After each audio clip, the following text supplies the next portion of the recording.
The Independent National Electoral Commission has declared the candidate of the All Progressives Congress, Senator Monday Okpebholo, as the winner of the Edo State governorship election.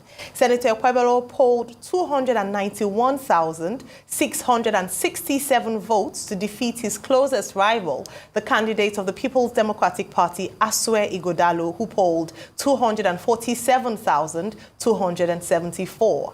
Out of the 18 local government, Okpebholo won in 10 local government areas. Ighodalo won in 8 local government areas, while the third-place candidate, Olumide Akpata of the Labour Party, did not win in any of the local government areas. Party ADC, 1,956 votes. Party ABGA, 1,242 votes. Party APM, 151 votes. Party APP, 144 votes. Party BP, 217 votes. Party LP, 2,763 votes. Party NNPP,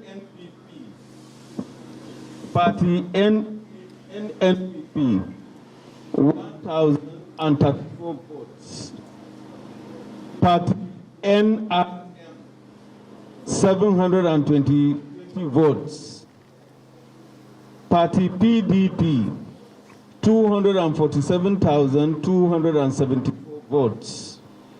Party PRP, 635 votes. Party SDP, 537 votes. Party YPP, 296 votes. Party ZLP, 254 votes. That Okpebholo Monday of APC, having satisfied the requirement of the law, is hereby declared the winner and is returned elected. Signed by the returning officer, Professor Farouk Adamukuta, this day, 22nd day of September, 2024. All right, Rufai, I don't know if there were surprises there. We had talked at length about the Edo elections last week, the weeks leading up to the elections. Overall, was said to be quite peaceful. I don't think we recorded at least any loss of lives, and that's great. But there were concerns around the integrity of the process and other things. But at the end of the day, Senator Monday Okpebholo is now the governor-elect of Edo State. Your take on this story? After the 83 elections, Fela Kuti sang a song. It says, "Crazy democracy. Demonstration of crazy demonstration." That's what our democracy has become. It's a complete demonstration of craze. But what shocks me the most is that most of the things that happened in the 83 elections 40 years ago are still happening today. Mass rigging across all political parties. All of them are suspect. No one is a saint among them. Because the same people that want to say tenets of democracy also rigged. All of them put together. The question is, who rigged more than the other? Secondly, the fact that IREV, that they said was going to be an election fixing machine, the result on the IREV was different from the other results. You see, let me tell you something about 83 elections. Bolagi at some point in Ibadan, when things were not going his way, started reading out results on television. Just like a certain governor in the PDP was also reading out his collated result, which he had no right to do. And if we condemned when we had that shenanigan in the States with Binani, we also condemn what he did. Despite he's tried to defend himself, he said, no, he's just reading what he had collated. We also saw polling units where you had accredited voters of 300, if my memory serves me right, but the voters for a certain political party went up to 2,000 or something, or maybe I was seeing double. Please correct me if I'm wrong. So all of this shenanigans, 40 years after, is still the same. The only difference is there was less violence. So what is the future of this democracy? And now I'll tell you, increasingly people are not coming out to vote. That's why over 2 million PVCs, less than 500,000 people or 600,000 people voted in the election, because people know that it's now become a demonstration of grace. They know that it's a quest of the biggest might, federal might or whatever might you want to use. They know it's a whole body of shenanigans. And for people like the governor of the state that is complaining about his undemocratic lack of democratic tenets, ask Governor Obaseki, when he didn't swear in lawmakers, was that democratic? Ask him. When there was division in his own party and all the people that work with him are no longer there, was that democratic? So all of them share in the blame. All right. And together, it is a demonstration of grace we had. All right, Dr. Bati.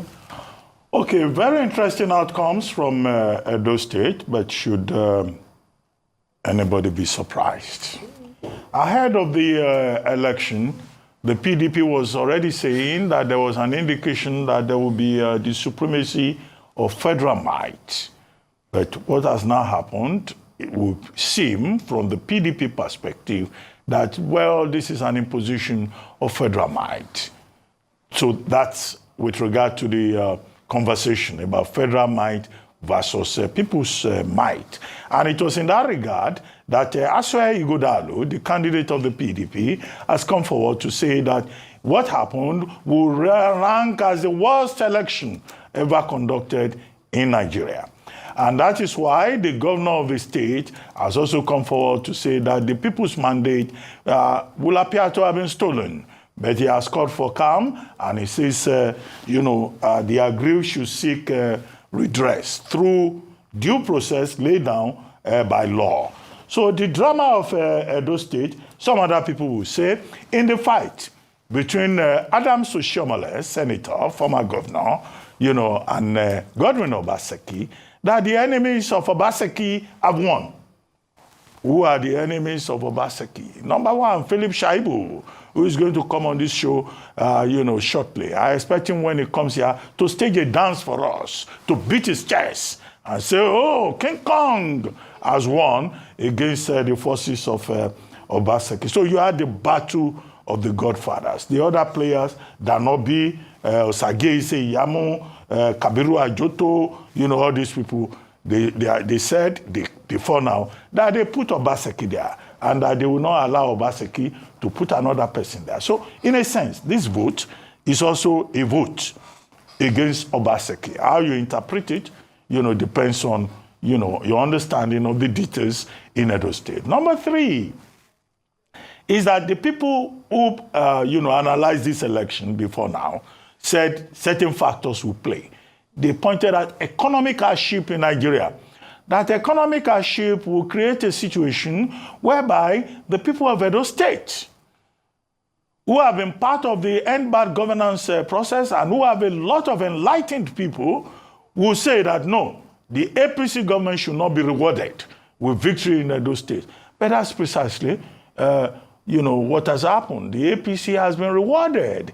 The people who are saying we are hungry, they are the same people that we have been told voted for the APC, creating a margin of over 40,000. The next logical question is to ask, did the people's vote count? The election was peaceful, Yes. but was it free and fair? So people have commended the security agencies for maintaining the peace. But what happened in terms of freeness, and fairness of that particular election? The Edo State people, as we have always said, we don't have a dog in this fight. We are just talking heads on television. Now they have voted for Monday Okpebholo, who didn't grant any major interview, who said he was doing a word campaign, and who was supported by the godfathers who said they were fighting a proxy battle. Going forward, I imagine that the PDP, the LP, will go to court. They will go to the tribunal. But in politics, it's better you win and let them declare you. If you go and say you are petitioning, you may not win. Well, that's the thinking among politicians. But, this is the situation we have before our hands. But I will praise Okpebholo for the gallant fight he has put up. I will praise, Olumide Akpata, Oludi.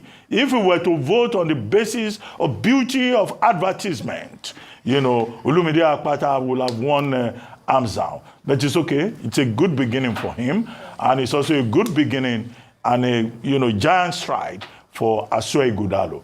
The people of Okpebholo, let them deal with what they have been served. Let them deal with what they've been served. I put up something yesterday that the candidates in Edo State, really interesting if I wanted to describe in very loose terms what happened over the weekend. But at the end of the day, elections have happened, however which way we might view it, and the candidate or the winner has emerged. With 9% of the votes going to Olumide Akpata of the Labour Party, 35% of the votes going to Okpebholo of the PDP, and 56% of the votes going to Monday Okpebholo of the APC. Now, if you watch the interview yesterday, over the weekend, Arise did such an excellent job covering, and we had the opportunity to speak to a number of the principal actors. Now, just looking at the interview post the announcement by INEC, you would find out the true winners of yesterday's elections. Senator Monday Okpebholo hardly said one or two words. We could just see his face, the elation on his face, almost unbelief that, wow, this finally happened, he's governor-elect. But the key people who were speaking were Senator Adams Oshiomhole, were Mr. Philip Shaibu, who are going to be speaking to in a few minutes. And I'm looking forward to that dance, Dr. Bati. If he doesn't do it willingly, we will ask for it, because I think he should do a dance. And then, of course, even the uncommon senator, the president of the Senate, Senator Akpabio, was there as well, triumphant, talking about how triumphant. They almost didn't give enough time for Senator Monday Okpebholo, who is on the ticket, to say anything. And so you see who really emerged victorious on this election. It would be great to speak to our correspondents on ground to also feel the pulse of the people. How are Edo people feeling? Are they excited? Are they joyful that this man who didn't deem it fit to speak to them throughout the course of the elections, where he said he went word to word, but they didn't have an opportunity to really interrogate his plans, his policies for the Edo people, emerged as winner?